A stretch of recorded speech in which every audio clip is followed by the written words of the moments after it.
Bismillahirrahmanirrahim. Assalamualaikum warahmatullahi wabarakatuh.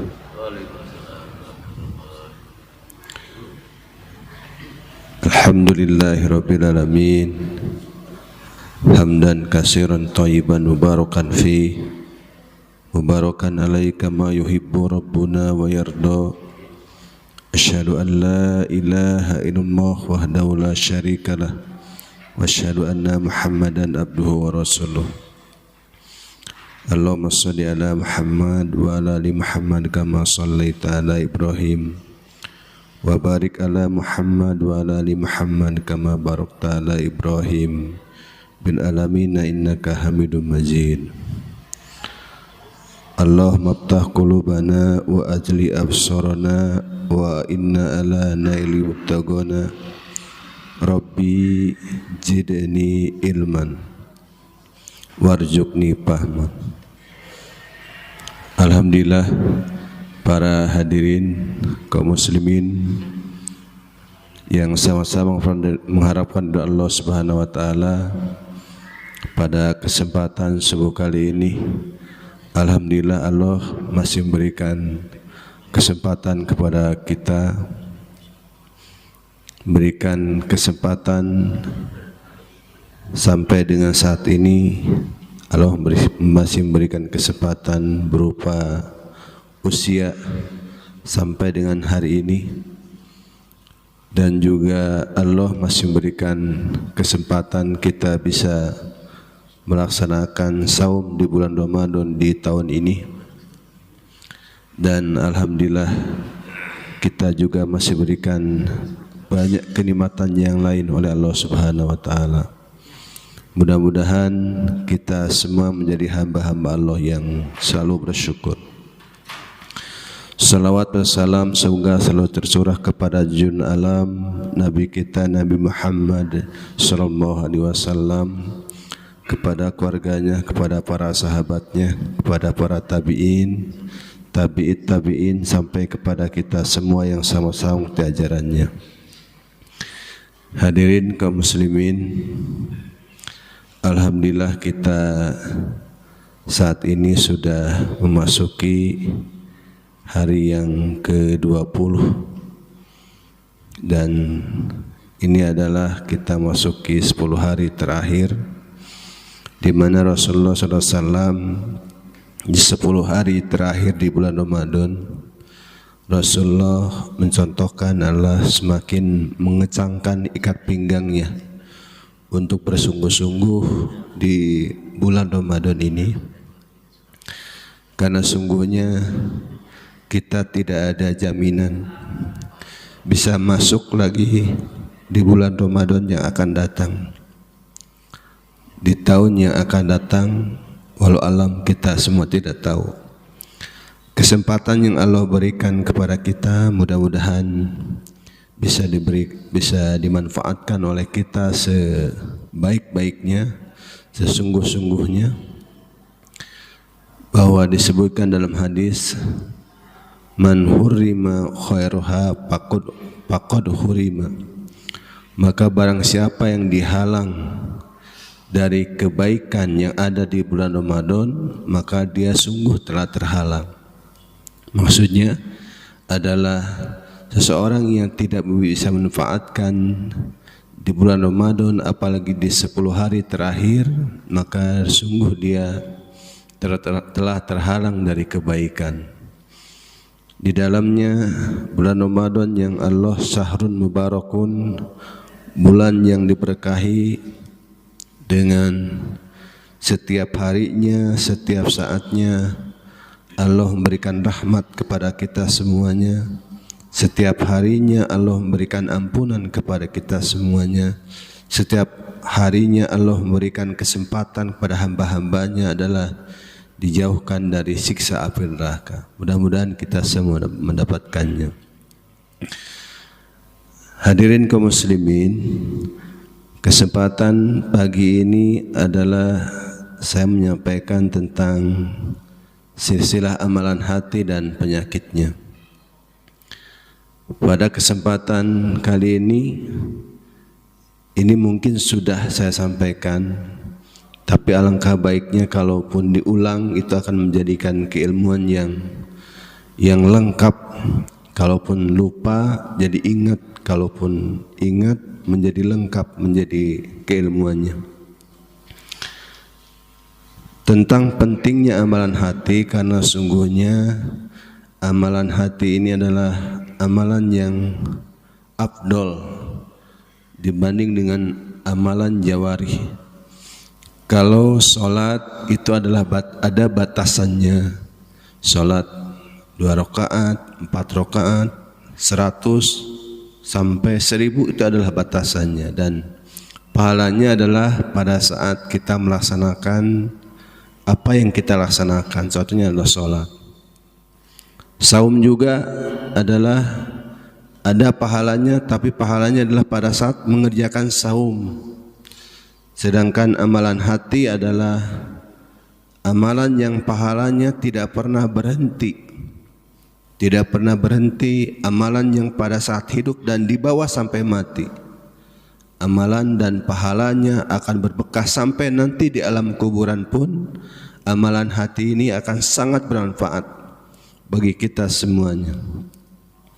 Rasulullah SAW menyampaikan dalam hadis yang disampaikan oleh Abdullah bin Amr bin As, qila li Rasulillahi sallallahu alaihi wasallam, ketika ditanya kepada Rasulullah SAW, ya Rasulullah, ayyun nasi afdal, siapa orang yang paling afdal? Para hadirin, pertanyaan ini oleh para sahabat bukan semata-mata hanya ditanyakan begitu saja, tapi karena mereka adalah pengen mengamalkan siapa manusia yang paling afdal, amal yang terbaik, amalan yang paling dicintai oleh Allah Subhanahu wa taala. Kemudian Rasulullah SAW menjawab, kullu mahmumil qalbi saduqil lisan, yaitu kullu mahmumil qalbi, setiap orang yang disapu hatinya, yang dibersihkan hatinya, saduqil lisan, dan orang yang jujur lisannya. Kemudian para sahabat bertanya, ya Rasulullah, orang yang lisannya jujur kami paham, orang yang jujur kami paham ya Rasulullah, tapi apa yang dimaksud dengan mahmumil qalbi, yang disapu hatinya, yang dibersihkan hatinya? Kemudian Rasulullah menjawab, huwa at-taqiyyu an-naqiyyu, yaitu yang dibersihkan hatinya itu adalah yang pertama at-taqiyyu an-naqiyyu, hati yang bertakwa, hati yang bersih. Kemudian yang kedua adalah yang disapu hatinya, yang dibersihkan hatinya adalah la isma fi, yang di dalamnya tidak ada dosa, tidak ada ingin melihat memandang yang hal-hal yang haram, tidak ingin melihat hal-hal yang diharamkan Allah Subhanahu wa taala. Kemudian yang ketiga adalah wala bagya, orang yang bersih hatinya adalah orang yang tidak melampaui batas, tentunya dalam keadaan baik pun tidak melampaui batas. Wala gilla, dan tidak juga ada kedongkolan dalam hatinya. Wala hasada, dan juga tidak kehasadan, tidak ada rasa dengki dalam hatinya. Itu adalah manusia yang afdol, yang paling dicintai oleh Allah Subhanahu wa taala. Hatinya bersih, bertakwa kepada Allah Subhanahu wa taala, tidak ada syahwat ingin melihat memandang hal-hal yang haram, tidak melampaui batas, tidak ada kedongkolan dalam hatinya, dan tak ada dengki. Hadis ini diriwayatkan oleh Ibnu Majah. Kemudian Rasulullah juga menyampaikan dalam hadisnya yang diterima dari Abu Hurairah radhiyallahu an, innallaha yanzuru ila suwarikum wala ila ajsamikum walakin yanzuru ila qulubikum wa a'malikum. Sesungguhnya Allah tidak memandang, Allah tidak melihat ila suwarikum kepada rupa kalian, wala ila asamikum dan tidak juga kepada jasad kalian, walakin yang duru ila qulubikum, akan tetapi Allah melihat kepada hati kalian, wa amalikum dan kepada amal-amal kalian.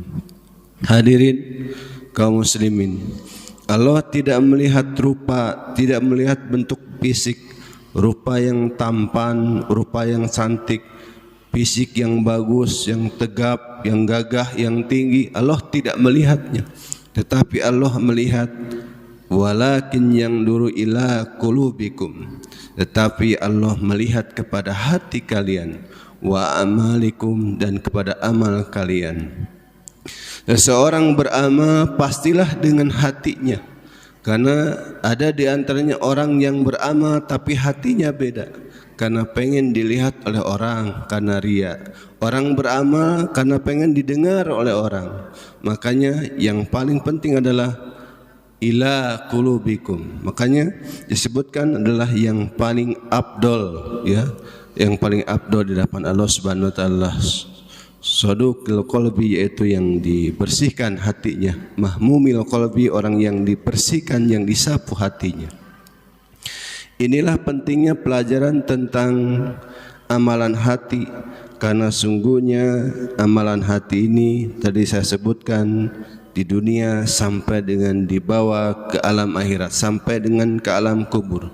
Bahkan nanti pada saat ditanya oleh Munkar dan Nakir, adalah yang menjawab adalah hatinya, keimanannya, keyakinannya. Kalau mulut sudah ditutup, mulut sudah tidak bisa menjawab hatinya tentang keyakinan, keimanan, kecintaan akan bertemunya dengan Allah Subhanahu wa taala. Allah Subhanahu wa taala tidak melihat kepada rupa kalian, tidak melihat kepada jasad kalian, akan tetapi Allah akan melihat kepada apa yang ada dalam hati kalian dan kepada amal kalian.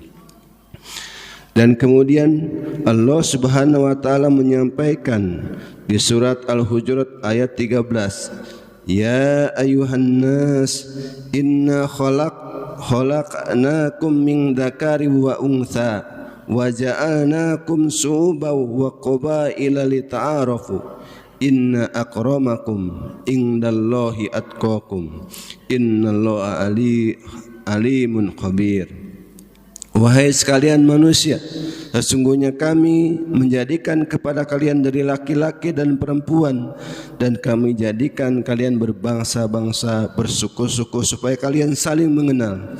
Sesungguhnya yang paling takwa di antara kalian di sisi Allah adalah orang yang paling takwa di hadapan Allah Subhanahu wa taala.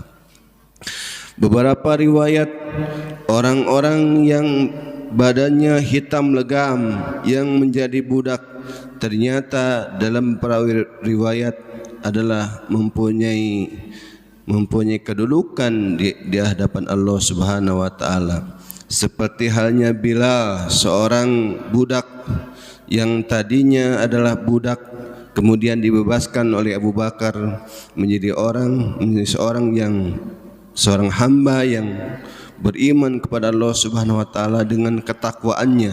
Pada saat Rasulullah sallallahu alaihi wasallam dimi'rajkan oleh Allah Subhanahu wa taala, maka mendengar terompahnya Bilal berada di depan Rasulullah sallallahu alaihi wasallam. Itu adalah dari bukti ketakwaan Bilal. Kemudian juga ada seorang perempuan legam hitam yang karena kesabarannya, karena penyakitnya yang dideritanya, sehingga dia minta kepada Rasulullah sallallahu alaihi wasallam untuk bisa disembuhkan penyakitnya. Kemudian Rasulullah menyampaikan, wahai perempuan, apakah engkau mau sabar dengan penyakit itu, atau engkau mau saya doakan biar sembuh penyakit itu? Kalau engkau sabar dengan penyakit itu, kamu akan menjadi ahli surga. Dan kemudian kalau kamu mau didoakan dengan keadaan penyakitmu, maka aku akan doakan. Maka kemudian perempuan yang hitam itu memilih untuk bersabar dengan penyakitnya, dan sebutkan adalah dia menjadikan ahli surga. Betapa Allah tidak melihat kepada wujud, kepada rupa dan kepada jasad, tapi Allah melihat kepada apa yang dalam hatinya. Kemudian selanjutnya adalah pahala tentang amalan hati ini adalah sangat bertingkat-tingkat di hadapan Allah Subhanahu wa taala. Sebagaimana Abu Bakar adalah orang yang disebutkan kalau ingin ada nabi, kalau kata Nabi sebutkan kalau ada nabi lagi setelah aku maka Abu Bakarlah orangnya. Disebutkan oleh Bakar Al-Muzani rahimahullah pernah berkata, tidaklah Abu Bakar mengungguli para sahabat yang lain dengan banyaknya puasa dan juga dengan banyaknya sholat, tetapi dengan sesuatu yang terpatri dalam dadanya, itu amalan hati. Amalan hatinya adalah dia sangat mencintai Allah Subhanahu wa taala. Kemudian disampaikannya juga oleh Fatimah bintu Abdul Malik, yaitu istri dari Umar bin Abdul Aziz. Ketika Umar bin Abdul Aziz telah meninggal dunia, dia ditanya tentang amalan suaminya. Dia menjawab, demi Allah, suamiku Umar bin Abdul Aziz bukanlah orang yang paling banyak salatnya, bukan juga orang yang paling banyak puasanya, tetapi demi Allah, aku tidak pernah melihat seorang pun yang lebih takut kepada Allah Subhanahu wa taala seperti Umar bin Abdul Aziz. Hadirin kaum muslimin, tentang pentingnya amalan hati disebutkan yang pertama adalah tingkatan pahalanya dalam sholat. Seseorang bisa saja dalam saf yang sama, dengan pakaian yang sama yang bagus, kemudian dalam kehadiran yang sama, ternyata Rasulullah SAW menyampaikan dalam hadis riwayat Abu Daud, sesungguhnya tidaklah seseorang selesai dari sholatnya kecuali tidak seluruh amalan sholat dia dapatkan 100%, tetapi dia mendapatkan catatan pahalanya cuma 1/10 sholatnya, 1/9 sholatnya, 1/8, 1/7, 1/6, bahkan setengahnya dari sholatnya. Itu adalah dikarenakan karena kehusuan dalam sholatnya, apakah dia khusyuk atau tidak. Itulah pentingnya amalan hati. Kemudian pentingnya amalan hati, ada hadis yang disampaikan oleh Abdullah bin Amr bin As yang disebutkan Rasulullah menyampaikan, yusahu birajulin min ummati yaumal qiyamah, dipanggil seorang dari umatku pada hari kiamat, payungsaru lahu tis'atun wa tis'una sijiran, kemudian dibentangkan baginya 99 catatan kemaksiatan, kullu sijilim madal basor, setiap catatan sejauh mata memandang, isinya maksiat semuanya, isinya adalah dosa semuanya, maka dia menyangka dia akan binasa. Kemudian kata Allah Subhanahu wa taala, sesungguhnya engkau memiliki suatu kebaikan di sisi kami, maka dikeluarkanlah suatu kartu yang tertulis la ilaha illallah. Maka dia berkata, ma hadil bitokoh, ma hadis sijilatin, ya Allah, apa pengaruhnya kartu ini dibanding dengan 99 catatan amal keburukan, catatan amal kemaksiatan, yang setiap catatan gulungan dibentangkan maka sejauh mata memandang dibanding kartu kecil la ilaha illallah. Kemudian dikatakan, innaka la tudlam, sesungguhnya engkau tidak akan didolimi pada hari ini. Kemudian ditimbang, ternyata kartu la ilaha illallah lebih berat catatannya, lebih berat daripada catatan kemaksiatannya, lebih berat catatan keburukannya, dan ini adalah luar biasa. Dan kita tahu setiap orang Islam mempunyai kartu ini, setiap kita punya bitokoh, yaitu keyakinan bahwa la ilaha illallah, tiada yang patut disembah kecuali Allah. Dan kita juga tahu setiap orang tentu dengan kualitasnya masing-masing, dengan keyakinan masing-masing. Apakah semakin seorang kuat dengan keyakinannya bahwa tiada Tuhan yang disembah kecuali Allah, tidak menyekutukan Allah, tidak berbuat musyrik, tidak ada sekutu bagi Allah, semakin tinggi tawakalnya, semakin tinggi keikhlasannya, maka akan semakin berat kalimat la ilaha illallah, kartu la ilaha illallah kalau ditimbang pada hari kiamat. Kemudian pentingnya amalan hati, ada suatu kisah penjina yang memberi minum anjing karena keikhlasan hatinya. Disebutkan dalam hadis, ketika ada seekor anjing, dia berputar-putar di mulut sumur dan dia ingin minum dari sumur tersebut, tapi dia tidak punya kemampuan untuk turun mengambilnya. Sampai disebutkan dalam riwayat, dia menjulurkan lidahnya di pasir karena kehausan. Maka dilihat oleh seorang perempuan penjina dari Bani Israel. Maka dia pun melepaskan sepatunya, kemudian dia turun ke sumur, kemudian dia isi air di sepatunya itu, kemudian dia naik lagi dan kemudian diberikan kepada anjing tersebut. Kemudian Rasulullah menyampaikan, "Faghufiralaha bihi," maka Allah ampuni dosa-dosanya gara-gara amalan tersebut. Hadis riwayat Imam Bukhari, Muslim dan Ahmad. Itu adalah karena keikhlasan sebagai bentuk wujud rasa kasihan kepada makhluk yang diciptakan oleh Allah Subhanahu wa taala. Walaupun dia adalah seorang penjina, karena keikhlasannya Allah mengampuni segala dosanya. Kemudian pentingnya amalan hati juga disampaikan, di antaranya adalah 7 golongan yang Allah naungi nanti di hari kiamat. Yang di antara 7 golongan orang yang dinaungi nanti di hari kiamat adalah 5 di antaranya amalan hati. Yang pertama adalah rajulani tahabba fillahi, 2 orang yang saling mencintai karena Allah, mencintai karena Allah karena amalan hati. Saling cinta mencintai karena Allah. Kemudian yang kedua adalah rajulun qalbuhu mu'allakun fil masajid, seseorang yang hatinya selalu terikat ke masjid, selalu rindu kepada masjid, selalu ingin ke masjid.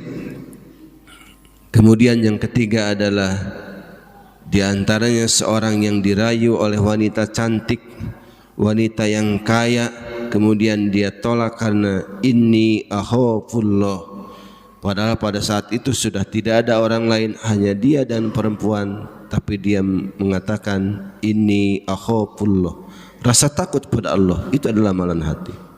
Kemudian yang keempat adalah orang yang bersedekah dengan tangan kanannya, tapi tangan kirinya tidak tahu, karena sesungguhnya dia pengen kalau orang lain melihatnya, khawatir keikhlasannya akan tercerai atau berkurang.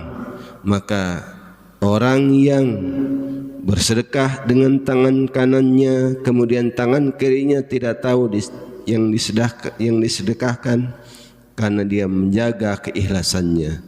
Kemudian yang kelima, seseorang yang ingat kepada Allah dalam kesendirian. Rajulun dzakarallaha khaliyan fafadat ainahu, seseorang yang bersendirian kemudian ingat kepada Allah Subhanahu wa taala, maka dia pun menangis. Dia ingat akan segala yang telah dia kerjakan, segala kemaksiatannya. Dia mohon ampun pada Allah Subhanahu wa taala, dan menangis itu adalah karena rasa takut, rasa cinta, rasa berharap pada Allah, dan itu adalah amalan hati. Pentingnya amalan hati adalah karena kebahagiaan adalah tempatnya dalam hati. Kebahagiaan adalah tempatnya dalam hati. Semakin bersih hatinya, semakin bahagialah orang itu. Lihat, kalau orang yang terkena penyakit hati, bagaimana dia mampu bahagia? Misalkan dia memiliki sifat tamak dalam hatinya, pengen ini, pengen itu, kapan bisa bahagianya? Sudah punya ini, pengen punya itu. Sudah bagus yang punya ini, pengen yang lebih bagus lagi. Itu adalah seseorang yang hatinya, tentunya orang yang punya penyakit dalam hati. Sesungguhnya kebahagiaan itu adalah tempatnya dalam hati. Kalau sudah bersih hatinya, ikhlas menerima qanaah apa yang diberikan oleh Allah, maka dia semakin bersih hatinya. tidak tergantung kepada orang lain terhadap pujian orang lain, tidak dia pedulikan, tidak tergantung pada orang yang mau memujinya atau tidak. Bahkan sekarang dengan teknologi yang maju, ya, teknologi yang maju dengan HP segala macam, dengan dia men-share kalimat-kalimat atau video-video yang bagus, kalau orang ikhlas adalah dia tidak mempedulikan apa komen, apa dia like, apa dia di-share lagi, apa dia di subscriber, dia tidak peduli dengan itu, tapi dia pengen adalah menyebarkan kebaikan, ikhlas karena Allah Subhanahu wa taala. Banyak orang yang tidak sadar tatkala mereka ditimpa dengan penyakit hati. Kalau penyakit badan merasa sakit, ada sinyal merasa, ada sinyal sakit, ada sinyal kolesterol, ada sinyal rematik, pusing, punya mah, ada sinyal. Tapi untuk amalan hati ini tidak terasa. Tidak merasa dia kalau dalam keadaan sombong dengan amalannya, tidak merasa dia dalam keadaan dia dengan amalannya. Maka mudah-mudahan dengan disampaikannya ini kita semakin berhati-hatilah dalam amalan hati ini. Amalan hati adalah amalan yang agung. Sebagaimana ada salah satu hadis yang mencontohkan, ternyata amalan hati itu adalah amalan yang bisa memasukkan dia ke dalam surga. Ada sebuah cerita kisah yang diceritakan oleh Abdullah bin Amr bin As. Pada suatu ketika Rasulullah SAW menyampaikan akan muncul seorang penghuni surga. Tiba-tiba ada seorang laki-laki dari kaum Ansor keluar. Dia gantung sendalnya, kemudian dia masih tetesan air wudunya, kemudian dia berjalan, subhanallah, kata Nabi, ini adalah penghuni surga. Kemudian besoknya begitu juga, Rasulullah menyampaikan akan muncul seorang penghuni surga. Besoknya juga sama, Rasulullah menyampaikan akan lewat sekarang akan muncul seorang penghuni surga dengan orang yang sama. Kemudian Abdullah bin Amr bin As penasaran dengan orang tersebut, apa amalannya sampai Rasulullah memvonis dia sebagai ahli surga. Dia pura-pura ada sesuatu alasan, dia nginap 3 hari di rumahnya. Ternyata amalannya tidak ada yang istimewa. Malam-malamnya dilewati begitu saja. Tidak ada sholat tahajud, tidak ada juga baca Quran, tidak ada juga zikir-zikir yang lain, dia sama saja. Setelah 3 hari, pada saat Abdullah bin Amr bin As mau pulang pamitan, kemudian dia berkata dengan sungguhnya, wahai fulan, sebenarnya saya nginep di kamu ini karena Rasulullah menyampaikan bahwa engkau adalah surga. Tapi aku tidak melihat bahwa engkau adalah orang yang ahli ibadah. Tapi aku tidak melihat engkau sebagai orang yang ahli zikir. Kemudian disampaikannya ini oleh si fulan itu, wahai Abdullah bin Amr bin As, saya tidak punya amalan yang istimewa. Saya tidak punya amalan yang engkau lihat, yang engkau inginkan. Tapi saya adalah tidak pernah merasa hasad terhadap apa yang diberikan oleh orang lain. Ternyata amalan hati adalah salah satunya bisa menjadikan dia sebagai penghuni surga.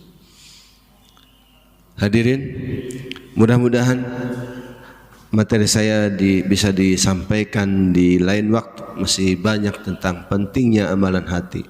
Karena sungguhnya amalan hati, saya ulangi, bisa bermanfaat pada saat kehidupan sekarang di dunia dan kehidupan di akhirat. Kalau amalan jawarih, amalan anggota badan hanya dilakukan, hanya dapat pahala pada saat dilakukan. Tapi kalau amalan hati selamanya, setiap saat, setiap detik adalah akan mendapatkan pahala, dan sampai nanti di alam kubur pun akan sangat bermanfaat. Maka dalam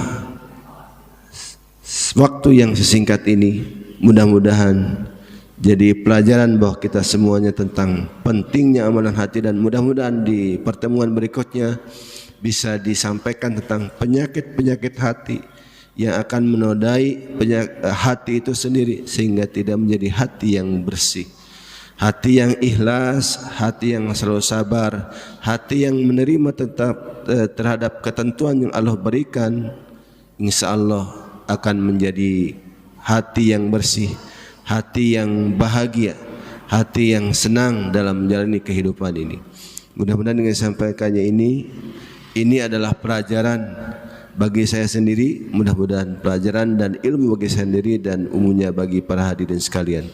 Terima kasih atas perhatiannya. Ditutup dengan kepercayaan majelis. Subhanakallahumma rabbana wa bihamdika asyhadu an la ilaha illa anta astaghfiruka wa atubu ilaik. Wassalamualaikum warahmatullahi wabarakatuh.